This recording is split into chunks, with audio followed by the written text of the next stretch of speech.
Welcome to the History of North America. I'm Mark Vinette. In this episode, we set sail on a grand nautical adventure that sparked extensive exploration of lands previously unknown to Europeans. Join me as we examine the great age of discovery.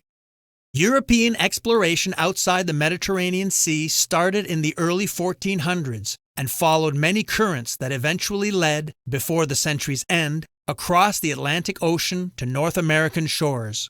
The age of exploration led to the rise of global trade and colonial empires, instigating contact between the Old World continents of Europe, Asia, and Africa with North America.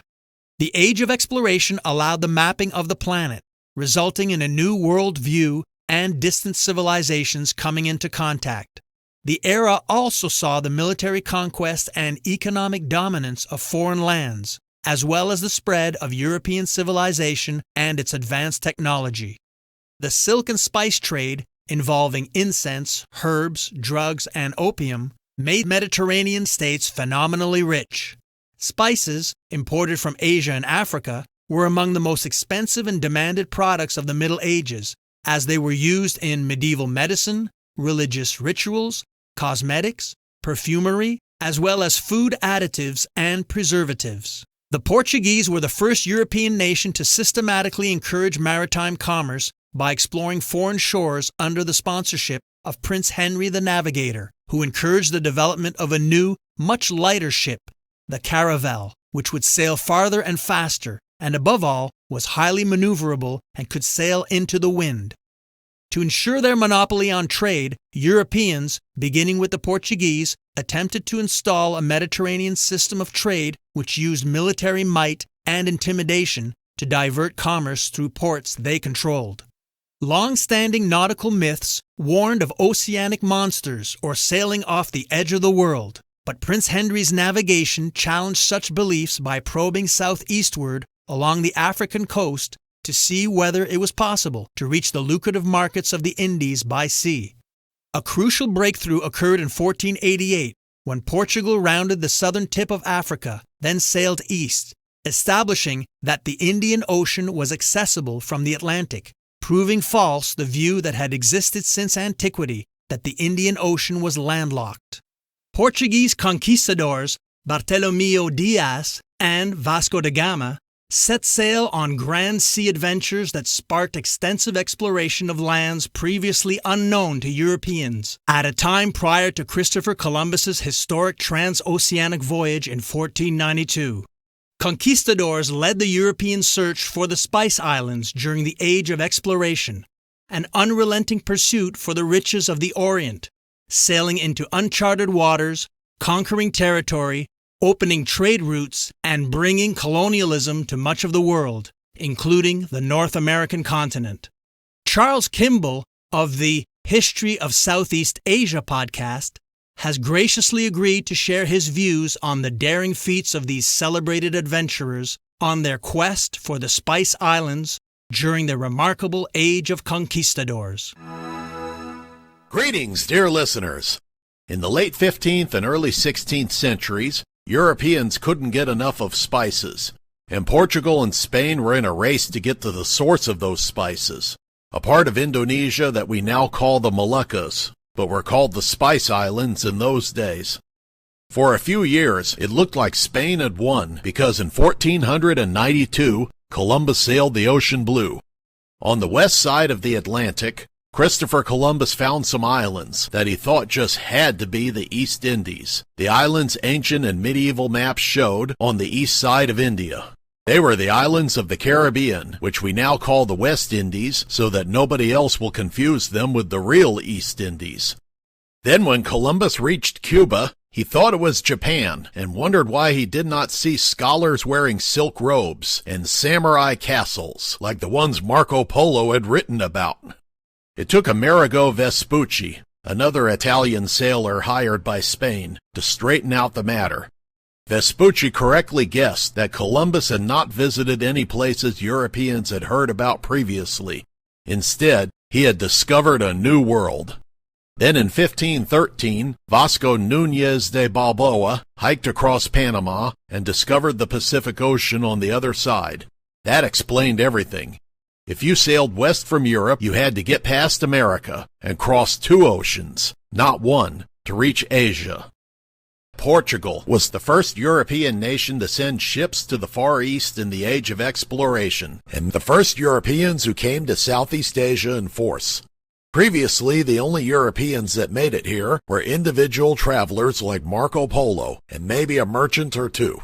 Between 1500 and 1800, only a few Europeans were seen in Southeast Asia because of the logistics of sea travel. The trip from Europe was so long that many ships and men did not make it, and those that did were in bad shape by the end of their voyages. Once they arrived, the ships usually needed repairs, and those aboard needed time to recuperate before they could do whatever they came here for. Also, the Europeans who came this early fell into 2 groups.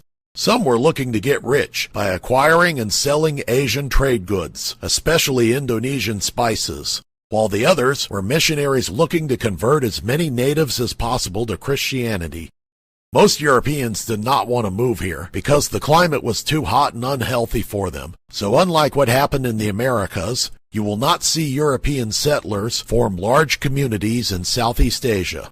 For a long time, European soldiers were few in number too, and only in the Philippines did they manage to conquer a large area before 1800.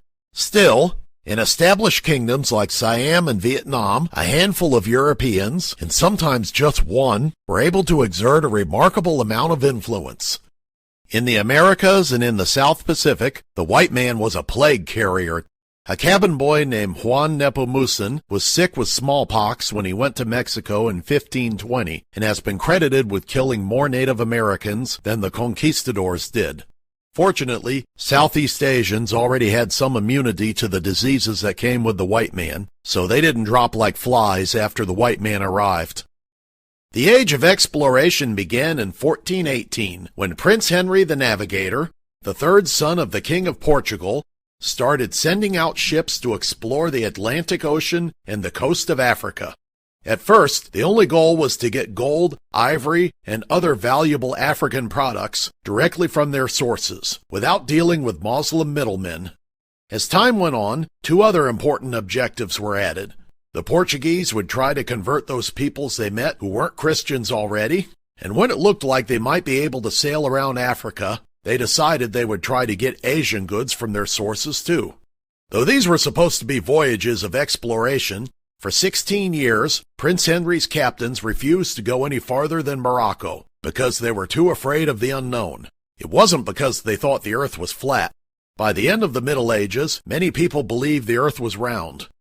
Still, they had plenty of other fears to hinder them. For a start, they feared that the winds of the tropics, which tend to blow toward the equator, would keep any ships entering the tropics from returning to Europe.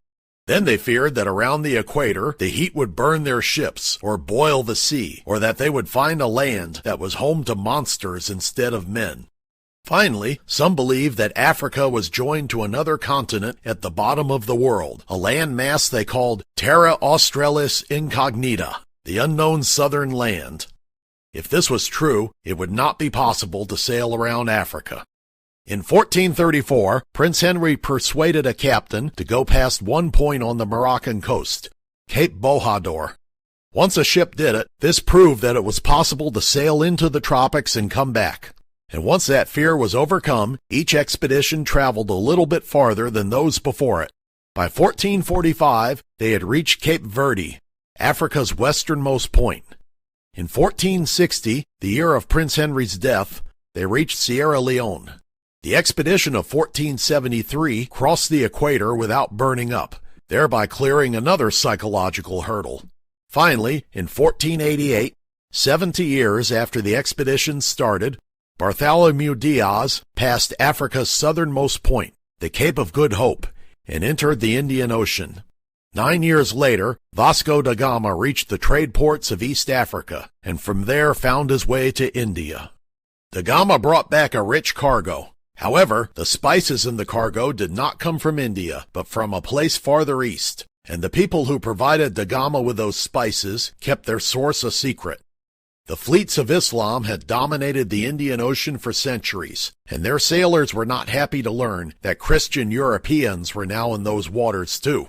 In the past, a single European riding on a local ship had not been seen as a threat, but European ships full of Europeans were another matter. Da Gama expected trouble when he got there, so his ships were some of the first European vessels to carry cannon. This gave him a great advantage, because Portuguese ships had been built strong enough to withstand the stormy seas of the Atlantic. By contrast, their opponents, like the Mamelukes and the Ottoman Turks, had ships designed to sail and do battle on the relatively calm waters of the Indian Ocean or the Mediterranean Sea, so they were thin-skinned or propelled galleys. They could not carry cannon, because the recoil of a cannon on one of these vessels would have shaken it apart.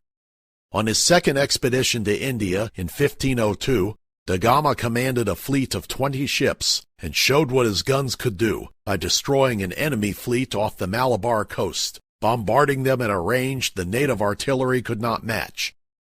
Next, the Crown of Portugal appointed Francisco de Almeida as the governor and viceroy of Portuguese India. However, the Portuguese Empire would not be a real empire in the sense that the Roman Empire had been one.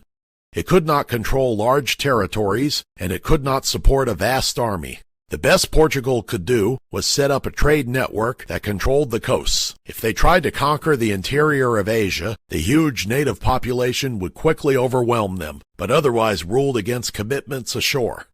Catholic missionaries like St. Francis Xavier tried to stop the spread of Islam by converting non-Muslim Indonesians to Christianity. But time was not on their side. Usually they came to an island only to find that the natives had converted to Islam a few years earlier. And once a community converts to Islam, it is very difficult to unconvert it, because the Quran teaches that the penalty for renouncing Islam is death. You can see this in the history of Spain, where it took more than 700 years for Christians to take back Spain after the Moors conquered it, and then some Moors continued to wander around in Spain for more than a century after the official end of the Reconquista in 1492. They did not disappear until the King of Spain expelled them by force. Therefore, the missionaries in Indonesia were only successful on islands where Islam had not yet established itself.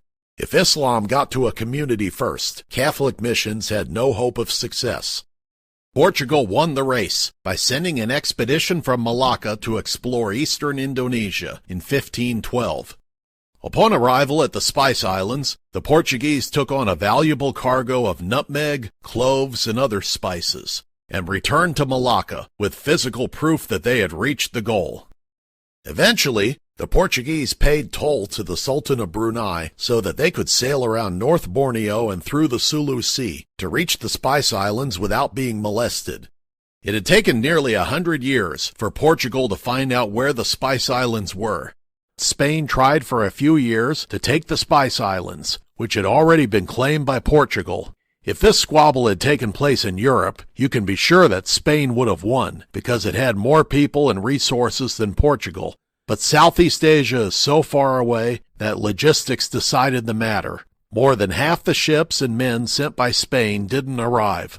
Finally, with the 1529 Treaty of Saragossa, Spain in effect sold its claim to Portugal for 350,000 gold ducats. Portugal's early victories had given it more empire than it could handle.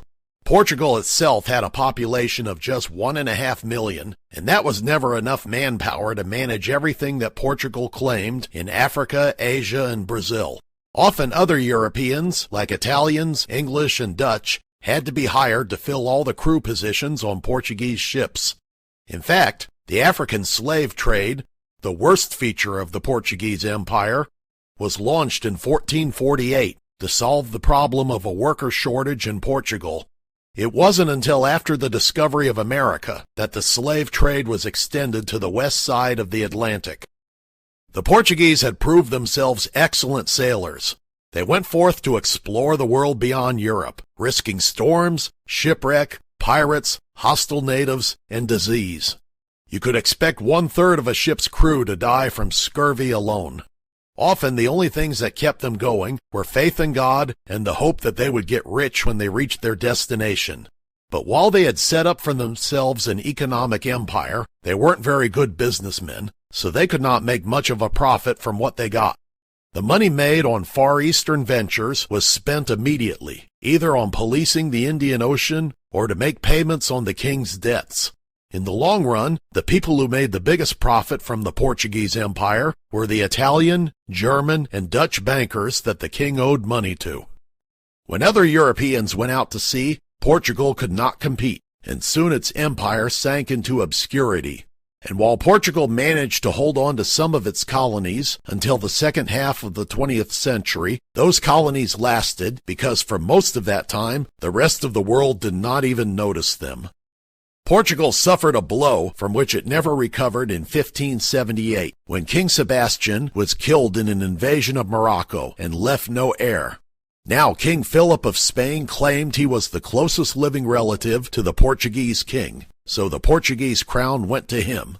For 60 years, from 1580 to 1640, the King of Spain was also the King of Portugal. But during this time, the Spaniards neglected the Portuguese half of their enormous empire. Ultimately, the Iberian Union was harmful to the Portuguese colonies because Spain's enemies, England and the Netherlands, now became Portugal's enemies as well. English and Dutch privateers would soon find the Portuguese colonies to be vulnerable targets. Next time, we begin our in-depth examination of the Spanish conquistadors who left their mark on North America. We'll start with the adventures of Ponce de Leon and his unrelenting search for the fabled Fountain of Youth. Check out the YouTube version of this episode, which has accompanying visuals, including maps, charts, timelines, photos, illustrations, and diagrams.